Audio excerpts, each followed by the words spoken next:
Hai semuanya, balik lagi bareng ceritamu, ceritami di sini. Jadi udah ada beberapa cerita yang masuk lagi by email or DM. Jadi kita bakal sortir dan pilih salah satu cerita yang kita pilih lewat DM Instagram lagi. Mungkin karena biar praktis aja ya. Jadi aku kemarin upload video lewat Instagram. Jadi dia tinggal langsung DM aja ke akun @brontoav.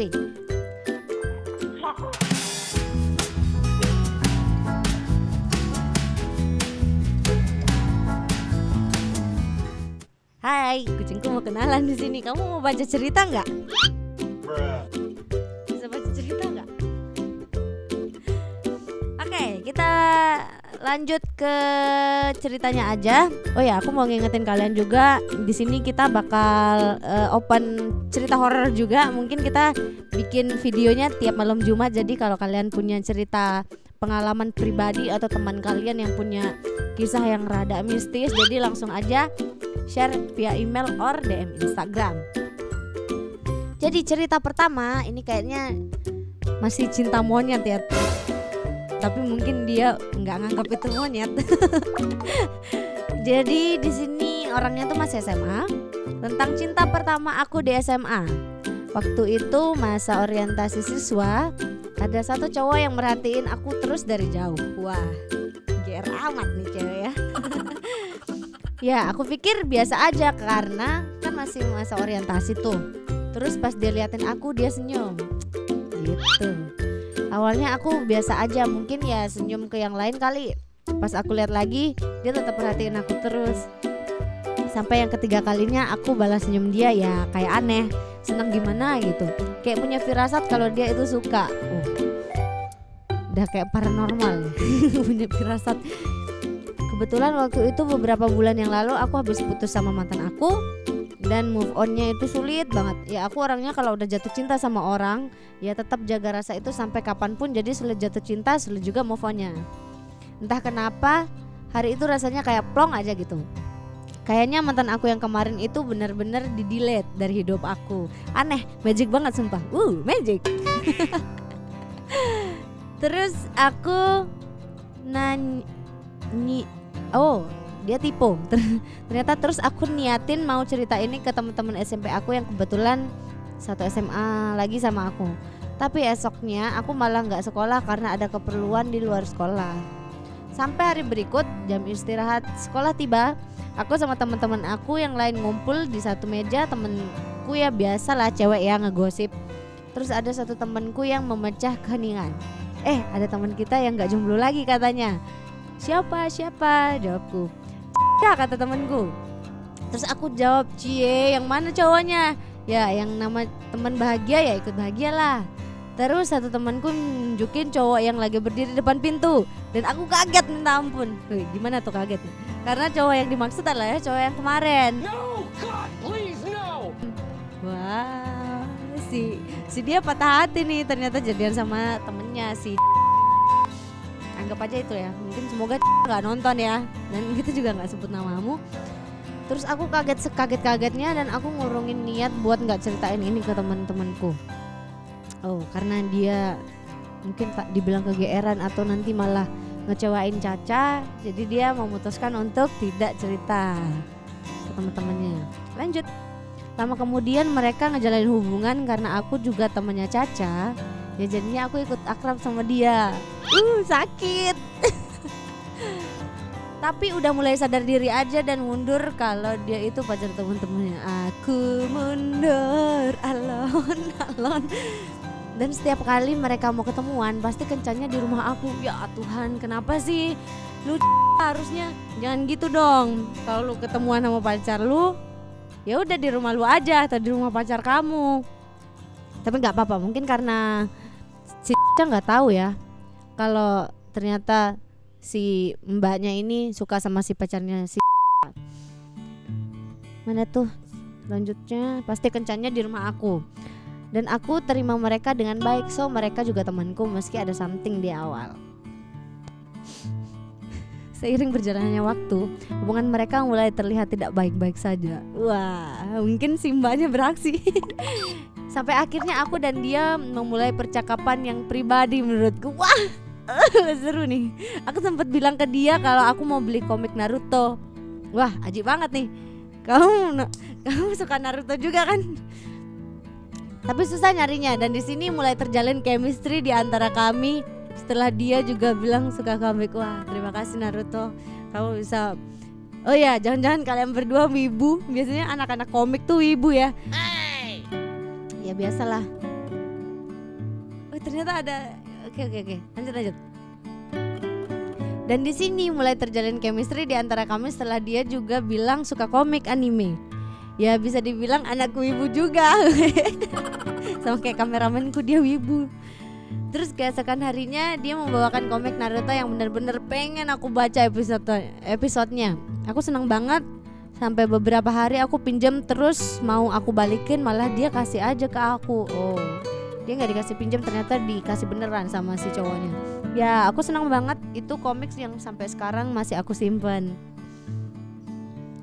Next, pas sama dia ketemuan di rumah aku, aneh dan aku kaget bukan main. Pas Caca lengah, dia ngomong pakai isyarat mulut mangap-mangap. Dia bilang, aku sayang kamu. Wah, padahal ada si dasar bad boy ini. Emang pengerusak hubungan persahabatan juga ya. Oke, gak apa-apa, lanjut cerita. Dan dia bilang aku sayang kamu beberapa kali, dan aku kaget. Dibalas gak ya tuh?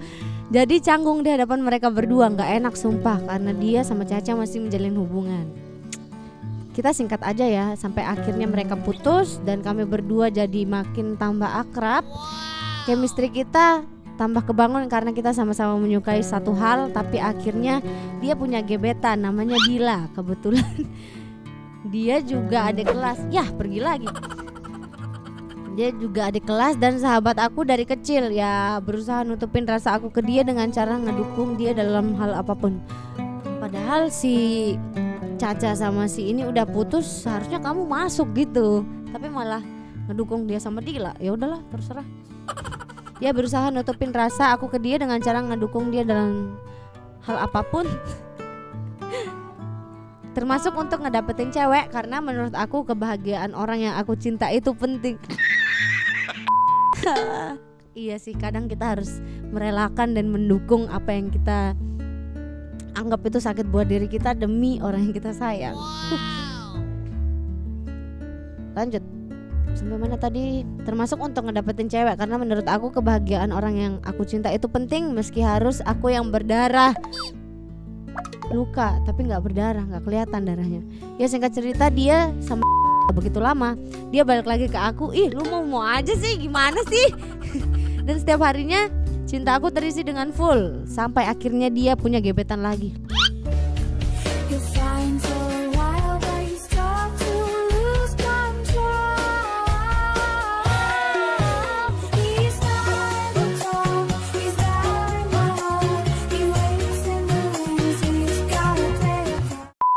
Lah, dikecewain lagi, dasar. Dan yang ini kakak kelasku, kebetulan dia juga teman kecil aku. Temen lu banyak ya? Dan jadiin gebetan semua sama si cowok. Saat itu aku gak suka karena dia berubah. Di hari itu dia gak negor aku, apalagi nyapa aku. Ya aku juga ngelakuin sama. Kami gak saling tegur selama 2 semester. Gak tahu kenapa, aneh memang. Sampai akhirnya ada sesuatu yang ngebuat kita balikan lagi nih. Baikan. Berjalan seiringnya waktu, dengar-dengar dia punya pacar. Bah, dalam 1 semester dia ganti pacar berapa kali ya? Kayaknya aku SMA gak gitu-gitu banget sih.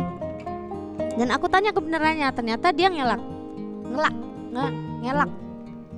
tuh haus ya. Ternyata dia ngelak.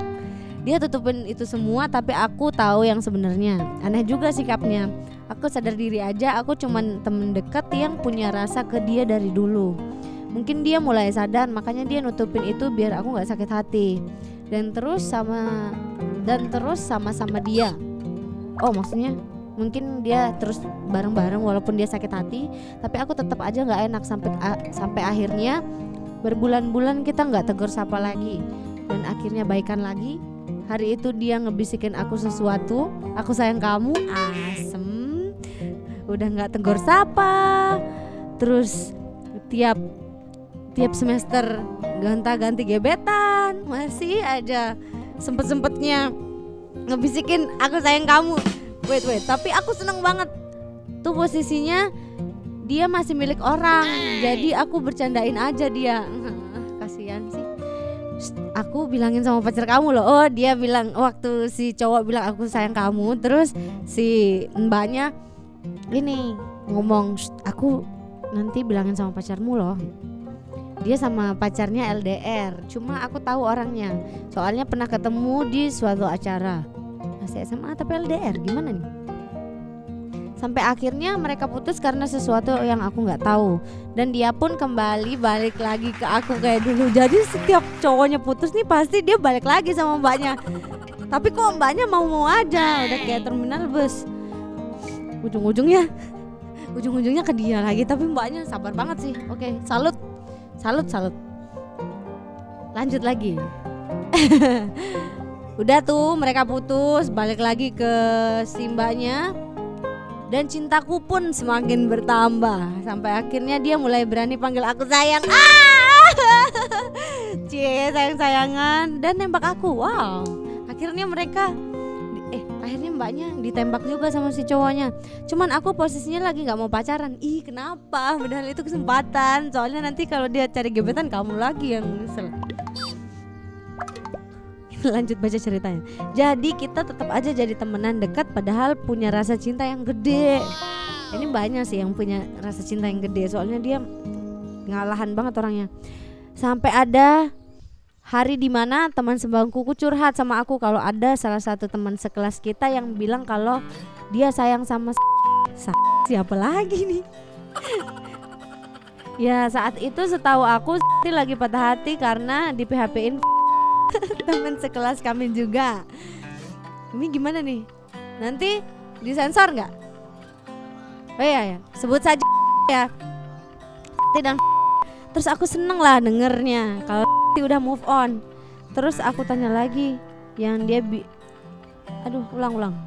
Terus aku tanya siapa lagi yang bikin dia move on.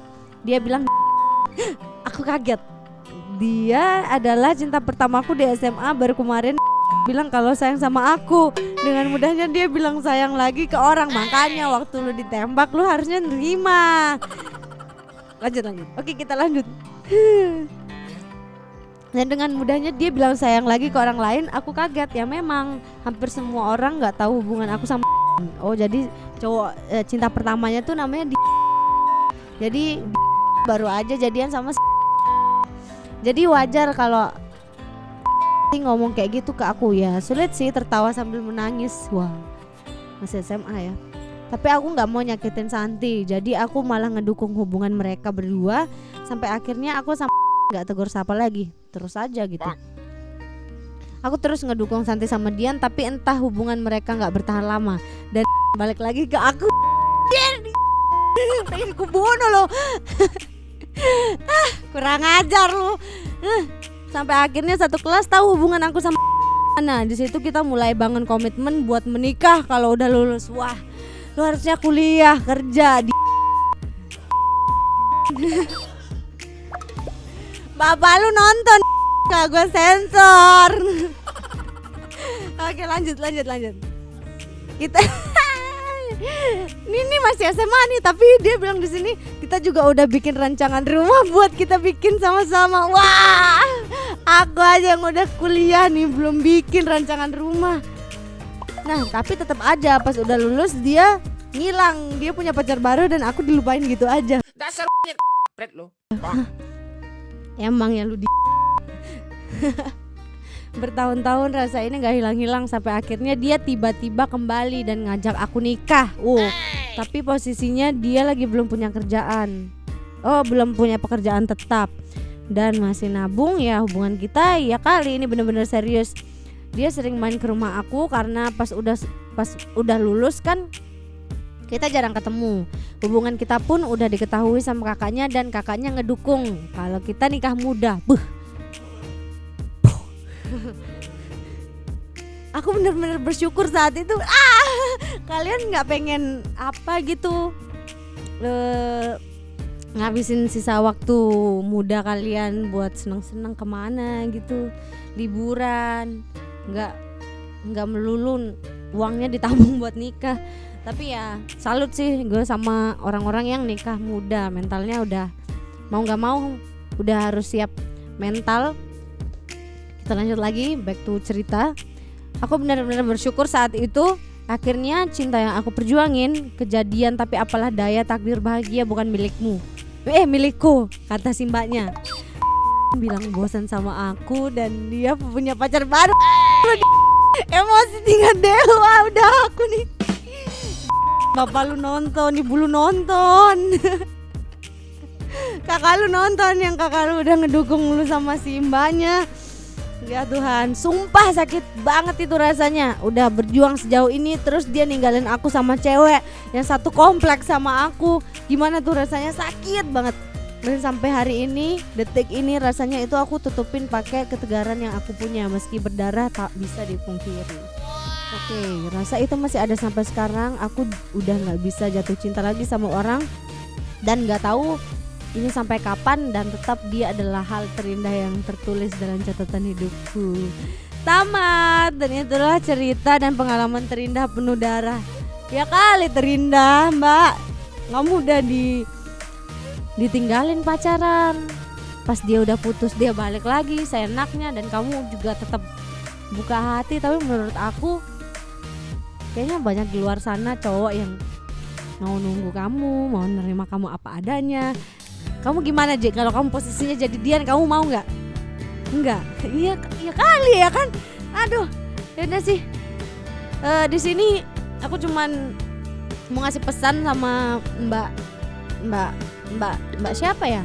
Sebut aja siapa ya? Mawar udah, Melati udah. Oh ya, Mbak Kamboja. Buat Mbak Kamboja, semoga kamu secepatnya bisa menemui cinta sejati. Mungkin karena kamu juga pengen nikah muda ya, kayak goalsmu sama pengen nikah muda. Semoga cepet move on juga sama dia. Dan mungkin kalau semisal dia lagi sama kamu, mungkin dia bakal jadiin kamu yang terakhir ya. Oke, sekian cerita dari Mbak Kamboja. Dan kita tunggu cerita-cerita kalian yang bakalan aku bacain di Ceritamu Ceritami. Dan aku juga bakal open sesi cerita horor yang aku bakal bacain setiap malam Jumat. So, aku tunggu ceritanya via DM or email. Sampai ketemu di video selanjutnya. Bye-bye.